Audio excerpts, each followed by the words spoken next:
Shri CR Neelakantan, ഇവിടെ BJP കഴിഞ്ഞ 10 വർഷമായി ശ്രമിക്കുകയാണ് ആപ്പ് ഒരു അഴിമതി പാർട്ടിയാണെന്നും കേജ്രിവാൾ ഒരു അഴിമതിക്കാരനാണെന്നും വരുത്തി തീർക്കാൻ. അങ്ങനെ ഉണ്ടാക്കിയൊരു കേസാണല്ലോ ഇത്. പക്ഷേ അത് ആപ്പിനെ പ്രതിരോധത്തിലാക്കിയെങ്കിൽ ഇപ്പോൾ അതേ ആയുധമെടുത്ത് തിരിച്ചു പ്രയോഗിക്കുകയല്ലേ കേജ്രിവാൾ. ഞാൻ ജനങ്ങളിലേക്ക് പോവുകയാണ്, അവർ തീരുമാനിക്കട്ടെ ഞാൻ കള്ളനാണോ സത്യസന്ധനാണോ എന്ന്. അത് വളരെ രാഷ്ട്രീയ കൂർമ്മബുദ്ധിയോടെയുള്ളൊരു നീക്കമായി താങ്കൾ കാണുന്നുണ്ടോ? കൂടാതെ ഇപ്പോൾ ജയിലിലേക്ക് പോകുന്നു, രാജിവെക്കുന്നില്ല, അദ്ദേഹം അങ്ങനെ പറയുകയുണ്ടായി. കാരണം മറ്റ് BJP ഇതര സംസ്ഥാനങ്ങളിലും ഇങ്ങനെ വേട്ടയാടലുകൾ ഉണ്ടാകും, മുഖ്യമന്ത്രിമാരെ പിടിച്ചകത്തിടും, പക്ഷേ രാജിവെക്കരുത്, കാരണം അതൊരു രാഷ്ട്രീയ നീക്കമാണ്. BJPയുടെ ആ രാഷ്ട്രീയത്തിന് കീഴ്പ്പെടുന്നില്ല. പുറത്തേക്ക് ഇറങ്ങി വന്ന് സ്ഥിരജാമ്യം കിട്ടിയതിന് ശേഷം ജനങ്ങളോട് പോയി നേരിട്ട് ആ കാര്യങ്ങൾ ബോധ്യപ്പെടുത്താൻ പോകുന്നു, അതിന് മുന്നോടിയായി രാജിവെക്കാനും പോകുന്നു.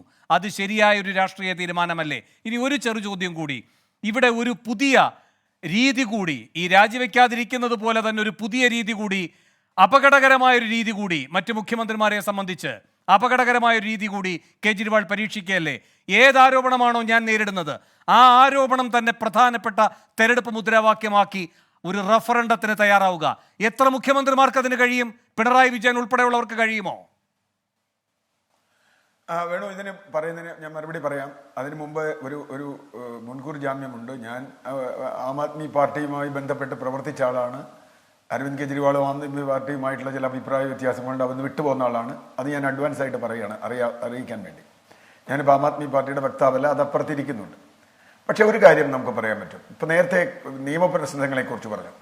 ഞാൻ അതിൻ്റെ ഗാഠമായ നിയമം പഠിച്ച ആളല്ല. ഇപ്പം പ്രശാന്ത് പത്മനാഭനെ പോലെ ഒരു നിയമജ്ഞനല്ല ഞാൻ. പക്ഷേ എങ്കിൽ പോലും ഒരു കാര്യം നമ്മളിവിടെ ക്ലിയർ ആക്കണം. ഇപ്പോൾ ജാമ്യ വ്യവസ്ഥയെക്കുറിച്ച് ശ്രീജിത്ത് പണിക്കർ പറഞ്ഞു. ആ ജാമ്യ വ്യവസ്ഥ നിലനിൽക്കുന്നത് CBI കേസിലല്ല. കാരണം CBI കേസിൽ ഈ വിധി നമ്മൾ വായിച്ചാൽ ഈ പഴയ ജാമ്യ വ്യവസ്ഥയെക്കുറിച്ചാണ് ഇവർ പറയുന്നത്. ആ ജാമ്യ വ്യവസ്ഥ അതുപോലെ അതേ ജാമ്യ വ്യവസ്ഥകൾ നിലനിർത്തിയാണ് CBI-യുടേതിലും ജാമ്യം കൊടുത്തത്. ഞാൻ പറയാം. അതാണ്, ആ ജാമ്യ വ്യവസ്ഥ നിലനിർത്താതിരിക്കാൻ പറ്റില്ല. കാരണം ED-യുടെ കേസിലുള്ള ഒരു ജാമ്യ വ്യവസ്ഥ എങ്ങനെയാ CBI കേസിൽ ഇല്ലാതാക്കുക? ഇദ്ദേഹത്തിന് ജാമ്യം ED കേസിൽ കൊടുത്തിട്ടുള്ളത് ഒരു ജാമ്യ വ്യവസ്ഥയുടെ ആണെങ്കിൽ ED കേസ് ഇവിടെ പരിശോധനയ്ക്ക് വന്നിട്ടില്ല. ആ ഗ്രൗണ്ടിലല്ല CBI കേസ് എടുത്തിട്ടുള്ളത്. ഫാക്ട്സ് സെയിം ആവാം, പക്ഷെ ഗ്രൗണ്ട് വേറെയാണ്, അതിന്റെ നിയമങ്ങൾ വേറെയാണ്. മാത്രവുമല്ല, CBI-ക്കെതിരായി ശക്തമായ വിമർശനം ഈ വിധിയിലുണ്ട് എന്ന് നിങ്ങൾ മറന്നു പോകരുത്. അതും കൂടി പറയണം. എന്ന് പറഞ്ഞാൽ ഞാൻ കണക്കാക്കുന്നത് CBI കേസ് ദുർബലമാണ് എന്ന് ഈ ബെഞ്ച് കാണുന്നു. അതുകൊണ്ട് അദ്ദേഹത്തിന് ജാമ്യം കൊടുക്കുന്നു. നേരെ ED കേസും ദുർബലമാണെന്ന് കണ്ടിട്ടുണ്ട്. അങ്ങേക്കറിയാമല്ലോ, ഒരു ഘട്ടത്തിൽ കോടതി ചോദിച്ചത്, പ്രശാന്ത് പത്മനാഭനും അത് ഓർമ്മയുണ്ടാകും. അല്ലല്ല, ഒരു സെക്കൻഡ്, ഈ കോ അക്യൂസ്ഡ് ആയിരിക്കുന്ന ആളുകൾക്ക് ജാമ്യം പെട്ടെന്നൊരു ദിവസം കിട്ടുന്നു, പിന്നീട് അവർ അപ്രൂവർ ആകുന്നു. ആ ഘട്ടത്തിൽ ഇത് ഞങ്ങൾ ലോലിപോപ്പ് കൊടുക്കുന്നത് പോലെയാണ് എന്നാണ് ഈ കേന്ദ്ര ഏജൻസിയുടെ ബന്ധപ്പെട്ട കേന്ദ്ര സർക്കാരിന്റെ അഭിഭാഷകർ അവിടെ നിന്ന് പറഞ്ഞത്, ബന്ധപ്പെട്ട നിയമജ്ഞർ അവിടെ നിന്ന് പറഞ്ഞത് കോടതിയിൽ. അതിനെ കോടതി നഖശിഖാന്തം വിമർശിക്കുകയും ചെയ്തു, ഈ ലോലിപോപ്പ് പരിപാടി കയ്യിലിരിക്കട്ടെ എന്ന് പറഞ്ഞിട്ട്. അല്ല, ഞാൻ പറഞ്ഞത് കോടതിക്ക് ബോധ്യം വന്നിട്ടുണ്ട്, ഒരു പരിധി വരെ ബോധ്യം വന്നിട്ടുണ്ടെങ്കിലും കോടതി ഒരാളെ വെറുതെ വിടണമെങ്കിൽ നേരത്തെ പറഞ്ഞതുപോലെ അതിൻ്റെ എല്ലാ പ്രൊസീജിയറും കഴിയണം. മാത്രമല്ല, ഞാനിപ്പോൾ CBI കേസിന്റെ വിധിയെ കുറിച്ചാണ് പറയുന്നത്. ആ വിധിയിൽ എന്തുകൊണ്ട് പഴയ ജാമ്യ വ്യവസ്ഥ നിലനിർത്തി എന്ന് വെച്ചാൽ, കെജ്രിവാൾ ജാമ്യത്തിൽ ഇറങ്ങുമ്പോൾ പഴയ കോടതി കൊടുത്ത വിധി എങ്ങനെയാണ് ഒരു കോടതി സമാനമായ മറ്റൊരു കോടതി, ഇപ്പൊ പ്രശാന്ത് പത്മനാഭൻ ഉണ്ടല്ലോ, ഒരു ഡിവിഷൻ ബെഞ്ച് ജാമ്യം കൊടുക്കുമ്പോൾ നൽകിയ വ്യവസ്ഥ, 2 അംഗ ബെഞ്ച് കൊടുക്കുന്ന വ്യവസ്ഥ, മറ്റൊരു 2 അംഗ ബെഞ്ച് വേറൊരു കേസിൽ എങ്ങനെ റദ്ദാക്കും? കാരണം ആ ജാമ്യത്തിലാണ് അദ്ദേഹം പുറത്തു വെക്കുന്നതെങ്കിൽ 2 ജാമ്യമുണ്ട് അദ്ദേഹത്തിന്. ഒരു ജാമ്യം വ്യവസ്ഥയുള്ളതാണ്, മറ്റേ ജാമ്യ വ്യവസ്ഥ ഇല്ലാത്ത കൊടുക്കാൻ പറ്റില്ല. അത് പ്രാക്ടിക്കലി ഇമ്പോസിബിൾ ആണ്. ഇനി രണ്ടാമത്തെ കാര്യം, ഇദ്ദേഹം ജയിലിൽ ഇരുന്നു കൊണ്ട് അവിടെ ഒരു ഭരണസ്തംഭനം ഇല്ലാതെ ഭരണം നടത്തിയ ആളാണ്. അപ്പൊ പിന്നെ അദ്ദേഹത്തിന് വീട്ടിലിരുന്ന് ചെയ്യാൻ പറ്റില്ല എന്ന് പറഞ്ഞാൽ എന്താ കാര്യമുള്ളത്? അദ്ദേഹത്തിന് നാട്ടുകാരുടെ ഇടയിലിരുന്ന് ചെയ്യാൻ പറ്റില്ല എന്നുള്ളതിന് എന്താ കാര്യമുള്ളത്? അതേ അവസ്ഥ തന്നെയല്ലേ എപ്പോഴും ഉള്ളത്. അദ്ദേഹം ജയിലിലല്ല, നാട്ടിൽ ജനങ്ങളുടെ ഇടയിലാണ്. മൂന്നാമത്തെ കാര്യം, വേണു ചോദിച്ച ചോദ്യത്തിന്റെ ഏറ്റവും എഡ്ജിലേക്ക് നമ്മൾ വന്നാൽ, തീർച്ചയായും ഒരു കുതന്ത്രത്തിനുള്ള തന്ത്രം മറുപടിയാണ് കെജ്രിവാളിനെ എന്ന് ഞാൻ കാണുന്നു. കാരണം പ്രധാനമായും ഇപ്പൊ ജനങ്ങളുടെ കോടതിയിലേക്ക് ഇത് പോവുകയാണ്. ജനങ്ങളുടെ കോടതിയിലേക്ക് പോയി ജനങ്ങൾ പറയുകയാണ് കേജ്രിവാൾ അഴിമതിക്കാരനാണ്, കേജ്രിവാളിന് ഇനി കൊടുക്കേണ്ടതില്ല എന്ന് പറഞ്ഞാൽ അദ്ദേഹം അത് സ്വീകരിക്കാൻ ബാധ്യസ്ഥനാവണം. അവിടെയാണ് കേജ്രിവാളിന്റെ രാജ്യതന്ത്രജ്ഞതയും ഒരു പരിധി വരെ ധാർമ്മികതയും കാണുന്നത്. ഇപ്പോൾ അദ്ദേഹം ചോദിച്ചല്ലോ, മറ്റ് മുഖ്യമന്ത്രിമാർ ഇങ്ങനെ വരുമ്പോൾ എന്താ രാജിവെക്കാത്തതെന്ന്. ആരായാലും ഈ ഒരു ഘട്ടത്തിൽ ഇവിടെയാണ് കെജ്രിവാൾ ജനങ്ങളോട് പറയുന്നത് എനിക്കെതിരെ വന്നിട്ടുള്ള ഇതാണ്. ഇനി ലോക്സഭാ തെരഞ്ഞെടുപ്പിൽ തോറ്റതിനെ കുറിച്ച്, ഏത് ലോക്സഭാ തെരഞ്ഞെടുപ്പിലാണ് ആം ആദ്മി ഡൽഹിയിൽ ജയിച്ചിട്ടുള്ളത്? 2014 അല്ല, അതുപോലെയല്ല. 15 അതുപോലെയല്ല സിആർഐ. ഇതിൽ ഈ കേസിലകത്ത് കിടന്നുകൊണ്ട് ജയിൽ കെ ബദലേ വോട്ട് അങ്ങനെ പറഞ്ഞാണ് ഇറങ്ങിയത്. അല്ല, പക്ഷെ അതുകൊണ്ട് കാര്യമില്ല. എന്താ കാര്യം എന്നറിയോ? അവിടെ ആളുകളുടെ ചോയ്സ് കൃത്യമായും വേറെയാണ്. ഇന്ത്യ ആര് ഭരിക്കണം എന്ന ചോദ്യത്തിന് ഡൽഹിയിലെ ജനത കൊടുത്ത മറുപടിയല്ല ഡൽഹി ആര് ഭരിക്കണം എന്ന കാലത്ത് എപ്പോഴും കൊടുത്തിട്ടുള്ളത്. അത് ഇടയ്ക്ക് മാറി വരുന്നതല്ല. ഞാൻ പറഞ്ഞു, ആ മുദ്രാവാക്യം അല്ല ജനങ്ങൾ അവിടെ എടുക്കുക. ഇവിടെ ജനങ്ങൾ എടുക്കാൻ പോകുന്ന മുദ്രാവാക്യം ഇതാണെന്നാണ് കെജ്രിവാൾ കരുതുന്നത്. ഡൽഹി ആര് ഭരിക്കണം എന്ന ചോദ്യത്തിൽ കെജ്രിവാൾ അഴിമതിക്കാരനാണോ അല്ലയോ എന്നാണ് ജനങ്ങൾ തീരുമാനിക്കാൻ പോകുന്നത്. മറ്റത് ജനങ്ങൾ ഇപ്പോൾ മോഡി വന്നാൽ ഇതിനെ ജയിലിലിടും എന്ന് പറയുന്നത് കുറെ കൂടി എന്താ പറയുക, ഇൻടാഞ്ചിബിൾ ആണ്. അത് പറയാൻ പറ്റില്ല. അതുകൊണ്ട് മോഡിയെ ജയിപ്പിക്കണം എന്ന് പറയുന്ന ഒരു ഫാൻസ് അസോസിയേഷൻ അല്ലല്ലോ വോട്ടിംഗ്. ഞാൻ അതുകൊണ്ടാണ് പറയുന്നത്.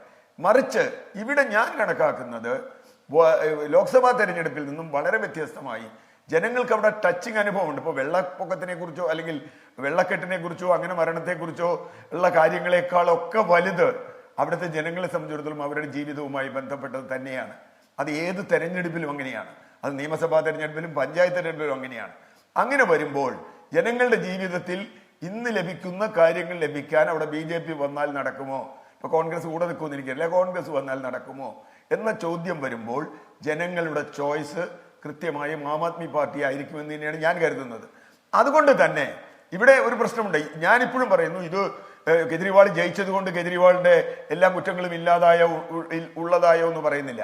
പക്ഷേ കെജ്രിവാളിനെതിരെ ഈ രാഷ്ട്രീയം ഉപയോഗിക്കുമ്പോൾ അതിനെതിരെയുള്ള, അതാണ് വേണു ചോദിച്ചതിന്റെ ചോദ്യം, ഒരു കുതന്ത്രത്തിനെതിരെ ഉള്ള ഒരു തന്ത്രമാണ് ഇതിന്റെ. ഒരു കാര്യം കൂടി ശ്രീ സി ആർ, അന്ന് ഇവരിപ്പോ ഈ ശ്രീ പണിക്കരൊക്കെ പറയുന്നത് പോലെ അന്ന് രാജിവെച്ചാൽ അത് BJPയുടെ രാഷ്ട്രീയത്തിന് കീഴടങ്ങലാണ്. അന്ന് രാജിവെക്കുന്നില്ല. പുറത്തിറങ്ങി വന്നതിന് ശേഷം ജനങ്ങളോട് മാത്രമാണ് ബാധ്യത, BJPയോടല്ല ബാധ്യത. BJP പറയുന്നത് തെളിയിക്കേണ്ട ബാധ്യതയുമില്ല കെജ്രിവാളിന്. ജനങ്ങളുടെ മുൻപാകെ പോയി അത് തെളിയിക്കാൻ നോക്കുന്നു. ചോദ്യം 1. 2, ഇനി മറ്റു മുഖ്യമന്ത്രിമാർക്കും ഇത് നിർബന്ധിതമായി വരില്ലേ? അവർക്കെതിരെ ഏത് അഴിമതി ആക്ഷേപമാണോ വരുന്നത് അത് ജനങ്ങളുടെ മുൻപിൽ വെച്ചുകൊണ്ട് ഞാൻ കള്ളനാണോ സത്യസന്ധനാണോ എന്ന് നിങ്ങൾ വിധി എഴുതൂ എന്ന് കെജ്രിവാൾ അല്ലാതെ പറയാനിടയുള്ള വേറൊരു മുഖ്യമന്ത്രി ഉണ്ടാകുമോ? BJP ഇതര മുഖ്യമന്ത്രി എല്ലാ മുഖ്യമന്ത്രിമാരും അങ്ങനെ വേണമെന്നാണ് ഞാൻ പറയാം. എല്ലാ മുഖ്യമന്ത്രിമാരും. കാരണം ജനങ്ങളുടെ വിശ്വാസമല്ലേ പ്രധാനം. ജനാധിപത്യത്തിൽ ജനങ്ങളുടെ വിശ്വാസം വളരെ പ്രധാനമാണ്. അതുകൊണ്ട് നമ്മളിപ്പോൾ പാശ്ചാത്യ രാജ്യങ്ങളിലൊക്കെ വേണു കണ്ടിട്ടില്ലേ, നയപരമായൊരു പ്രശ്നം വന്നാൽ ഒന്നുകിൽ രാജിവെക്കും അല്ലെങ്കിൽ റഫറൻഡം നടത്തും. ഇത് രണ്ടും നമ്മൾ കണ്ടിട്ടുണ്ട്. വികസിത മുതലാളിത്ത ജനാധിപത്യ രാജ്യങ്ങളിലൊക്കെ നടന്നിട്ടുള്ള കാര്യമാണിത്. അത് ജപ്പാനിലോ ഫ്രാൻസിലോ ഒക്കെ നമ്മൾ കണ്ടിട്ടുണ്ട്, ബ്രിട്ടനിലും ഒക്കെ നമ്മൾ കണ്ടിട്ടുണ്ട്. അങ്ങനെ വന്നാൽ ഒരു ഇവിടെ ഒരു പ്രശ്നം കൂടി ഉണ്ട്. ഒരു കാര്യം കൂടി വേണു, ഇവിടെ മദ്യ നയം സംബന്ധിച്ചാണ് ചോദ്യം.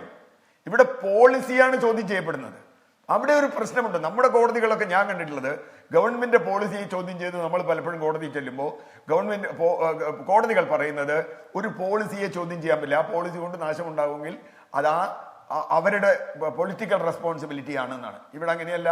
BJP ഉണ്ടാക്കി കൊണ്ടുവരുന്ന കഥ മറിച്ചാണ്.